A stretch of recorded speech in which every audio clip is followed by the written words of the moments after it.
কাসকি মাছ নিলাম, তেলাপিয়া মাছ নিলাম, লাউ পাতা দিয়ে বড়া বানাবো। কাসকি মাছগুলো আগে একটু হলুদ মরিচ দিয়ে মেখে রাখছিলাম। টমেটো নিলাম, সাথে টমেটো দেব। এখানে লাউ পাতা ধুয়ে নিলাম। আর পটল রান্না করব আলু দিয়ে, মাছ দিয়ে। পটল কেটে নিলাম, এখানে মাছ ধুয়ে নিলাম, ভাত বসিয়ে দিলাম। এখন পটল রান্নাটা বসিয়ে দিব। আগে কড়াই বসিয়ে তেল দিয়ে দিলাম। তেলে গরম হয়ে গেছে, এখন এক এক করে মশলাগুলো দিয়ে দিব। আসসালামু আলাইকুম, সবাই কেমন আছেন? আলহামদুলিল্লাহ আমরা ভালো আছি।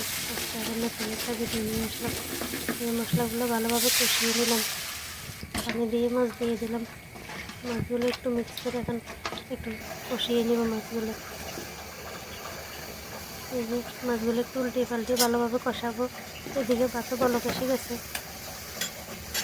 মাছও কষানো হয়ে এসেছে। এখন পটল আর আলু দিয়ে দিব। এগুলো দিয়ে এখন ভালোভাবে মিক্স করে নিব। মিক্স করে বেশ কিছুক্ষণ জাল করব। এই যে বলক এসে গেছে, আবার একটু নেড়ে দিলাম। এখন ভালোভাবে কষিয়ে নিব। এদিকে ভাতও হয়ে এসেছে,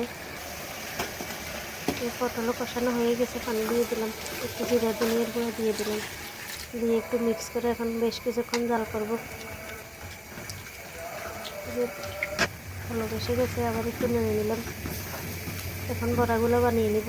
এখানে তেলাপিয়া মাছগুলো কুচে নিলাম, দিয়ে দিলাম কাঁচামরিচ, টমেটো, পেঁয়াজ কুচি, একটু রসুন বাটা বেশ খানিকটাই দিলাম। মরিচ বাটা দিয়ে বানাবো। ব্লেন্ড করে নিলাম মরিচগুলো আগেই, দিয়ে দিলাম বেশ খানিকটা তেল। এখন এগুলো ভালোভাবে মিক্স করে রাখবো। দিয়ে দিলাম ছোটো মাছগুলো। দুই মাছ একসাথে ভালোভাবে মিক্স করে বেশ কিছুক্ষণ রেখে দেবো। একটু জাল জাল করে রান্না করব। জাল জাল করে রান্না করলে অনেক মজা লাগে খেতে। এখন বড়াগুলো বানিয়ে নিব লাউ পাতার ভিতরে দিয়ে। এইভাবে বানালে অনেক মজা লাগে খেতে। কয়েকটা বানিয়ে সেঁকে নিব।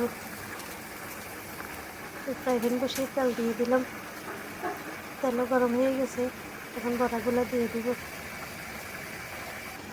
দিয়ে দিলাম বড়াগুলো। এগুলো হইতে থাকে, দিকে পটলও রান্না হয়ে গেছে, নামিয়ে নিব। এখন পটল রান্নাও রেডি। বড়াগুলো উল্টিয়ে দিব। এখন আস্তে আগুনে রান্না করব, বেশি আগুন দেওয়া যাবে না, বেশি আগুন দিলে পুড়ে যাবে। আর কিছুক্ষণ হলে নামিয়ে নিব। যে পটল রান্না হয়ে গেছে, নামিয়ে নিলাম। পটল রান্না রেডি। এখন ভাতের পাতিলটা উঠিয়ে চাকা দিয়ে দিলাম।